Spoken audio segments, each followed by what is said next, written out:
This is the US-made Abrams, one of the 3 types of Western-style tanks that Ukraine is expecting from its allies. And this is the T-72, the Soviet-era tank that's been used most frequently in the war so far.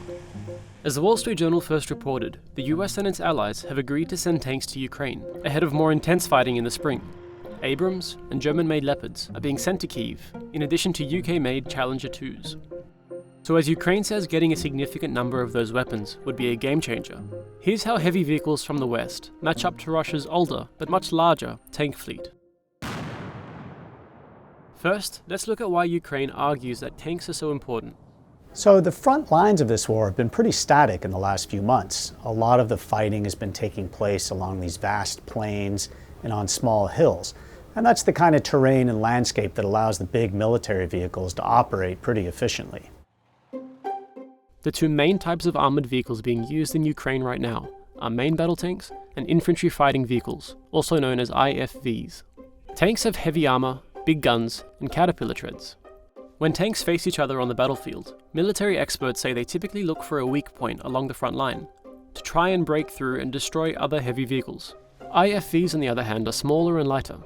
They have some of the characteristics of tanks, but their main purpose is transporting infantry safely around the battlefield, while also providing fire support with their smaller weapons.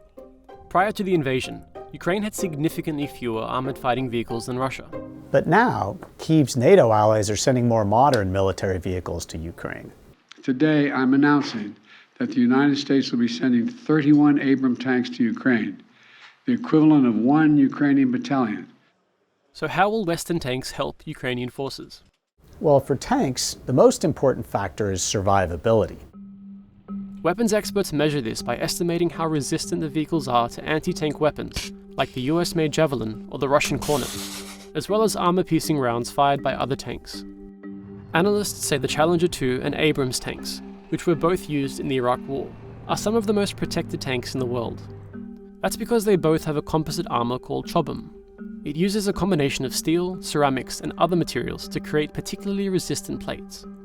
Military analysts say this protection gives them a major advantage over the T-72, over 500 of which have been destroyed so far in the Ukraine war.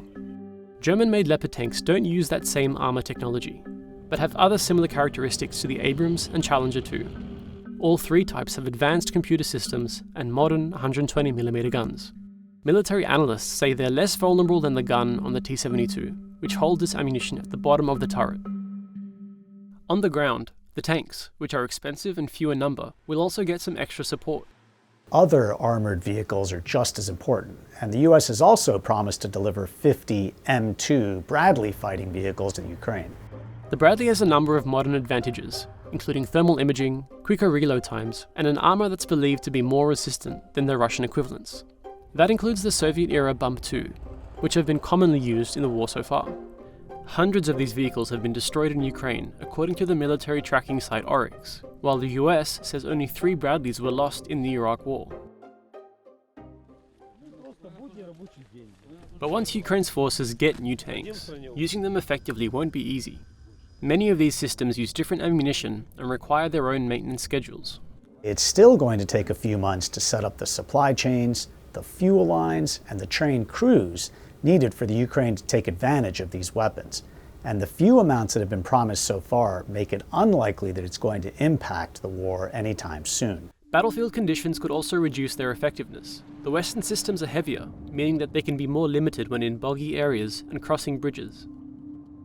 Although its fleet is aging and diminished, Moscow has hundreds more tanks in storage centers. Ukraine, on the other hand, says it needs 300 tanks to push back Russian forces, many more than the initial shipments expected from the West.